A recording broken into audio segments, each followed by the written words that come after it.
At Arizona State University, we're bringing world-class education from our globally acclaimed faculty to you. Ranked #1 in innovation for 10 consecutive years and #2 among public universities for employability, ASU isn't just ahead of the curve, it's creating new paths to success. Earn your degree from the nation's most innovative university. Online, that's a degree better. Explore more than 300 undergraduate, graduate, and certificate programs at asuonline.asu.edu. Americans love using their credit cards, the most secure and hassle-free way to pay. But D.C. politicians want to change that with the Durbin-Marshall credit card bill. This bill lets corporate megastores pick how your credit card is processed, allowing them to use untested payment networks that jeopardize your data security and rewards. Corporate megastores will make more money, and you pay the price. Tell Congress to guard your card, because Americans lose when politicians choose. Learn more at guardyourcard.com. Welcome to the Beautifully Broken podcast. I'm your host, Freddie Kimmel, and on this show we explore the survivor's journey, practitioners making a difference, and the therapeutic treatments and transformational technology that allow the body to heal itself. Witness the inspiration we gain by navigating the human experience with grace, humility, and a healthy dose of mistakes. Because part of being human is being beautifully broken.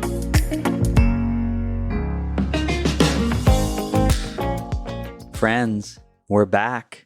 We're about to talk about some magic. You know, there's something I feel really deeply within my soul is that sometimes when we're talking about health and wellness, we'll separate a system.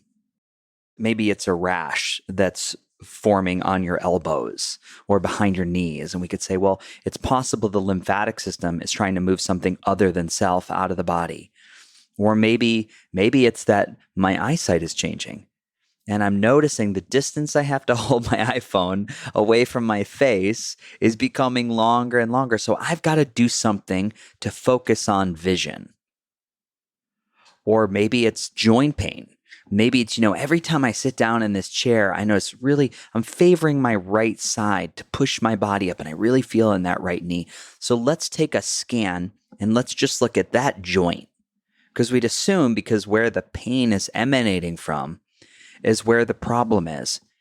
And friends, that has just not been my experience. This really isn't about health. A lot of times we name things. There's a great story. Dr. Tom said, he's like, what do you think about Orion's belt? I was like, what do you mean? He's like, what do you think it is? I was like, well, it's a constellation. He's like, yeah, but is it real? I was like, of course it is. I can look up at the sky. I can see the constellation. Look at it. He's like, Freddie, that's a story. At one time, people were looking for ways to manage direction without the use of a map or compass. So they created a story around those 3 dots up there. And they said, that's Orion's belt. And I thought that's a beautiful way to explain it. It's not indifferent from somebody saying, you've got diminished strength in your arms, your nerves are tingling. Look, there's actually when we look at a scan of your brain, there's a spot. We can see a spot on your brain. So we're going to call you somebody struggling with MS. You get that label of MS. Now that's valuable at some level to name something, but it also keeps us in a little bit of a box. So more and more that I'm in the space, I have a deep knowing. I have a deep knowing. It's not about health. It's about aligning all these different parts of life to unlock something that is extraordinary. And when the body, it's like when we jump up a level, it's nothing less than magic. It's nothing less than magic. These aren't all separate pieces and systems. We can't reduce things down to neurotransmitters because I am so much more than a neurotransmitter. It's almost like the interwoven threads of fabric as we can think about our well-being. And when we harmonize, think about what a harmony is. The results can be nothing short of miraculous when things are in alignment with food and our interpersonal relationships and our sleep hygiene and our, I could go on and on and on. But one of my favorite books that I think about magic personified or magic in the physical is the work of Dr. Kelly Turner. And in her research and book, which is called Radical Remission, she looked at over 1,500 cases of individuals who experienced spontaneous healing from cancer. And what she found out was amazing. These radical remissions where people's tumors just melted away, which she set out to disprove. And by the time she got to case 300, she's like, what's happening with these people? What she came to see is that after profound shifts in their lifestyle, in their belief system, in their mindset, things changed. And these were commonalities across all these radical remissions. The data pointed to the idea that while biology plays a role, the way we think, the way we feel, the way we connect, and the way we live had even more of a powerful influence on their long-term health outcomes.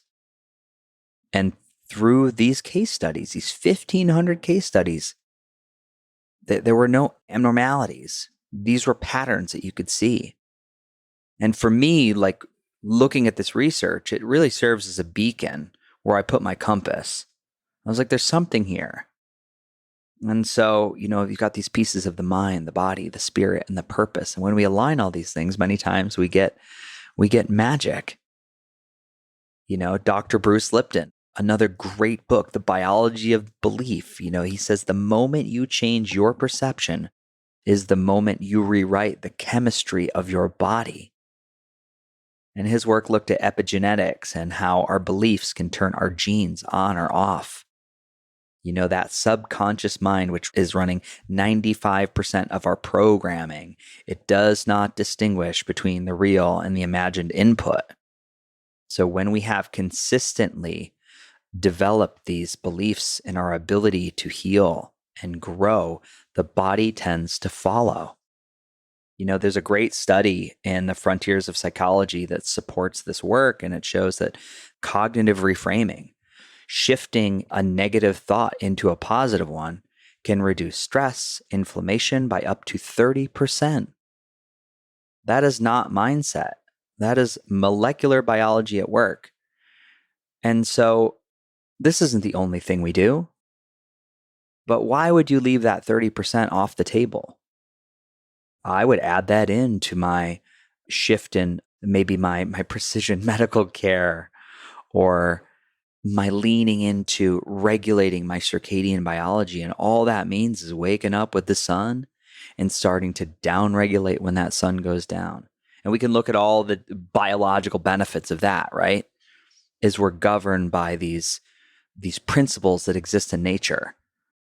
The more and more I spend time in this space, it's valuable to what's, happening in the body. We have to listen to the symptoms of the gut's expression when we have IBS or chronic constipation.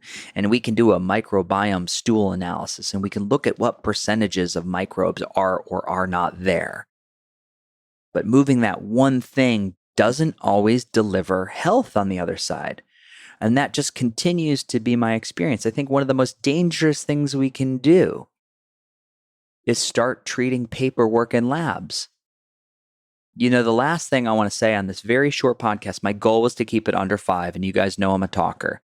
But in the media this week, there's a clip circulating of Stacy Sims, who's a brilliant, brilliant thought leader in the exercise and physiology space. And she's sitting down with Mel Robbins, and she says, ice baths are bad for women. And right away, Mel's like, oh, good, because I don't like the cold. And she goes on to look at the research that exists. And the predominant amount of research in the space is on men. And men and women's physiology is very different. But here's my thought, is that in my head, I don't reduce, again, I don't want to do it in allopathic medicine. I don't want to do it in complementary wellness. So I don't want to reduce an ice bath down to something where I have, they're ready to do a blood draw after I get out of a cold tin box, and we're going to measure my catecholamines, or we're going to do an EEG of my brain. We can think of this very sterile experience measuring the amount of toxicity that comes out in my sweat in a Finnish sauna versus an infrared one. Shove that to the side for a second and imagine that these women that cold therapy is bad for, in their experience, and maybe like a small amount of science in a small subset of the population.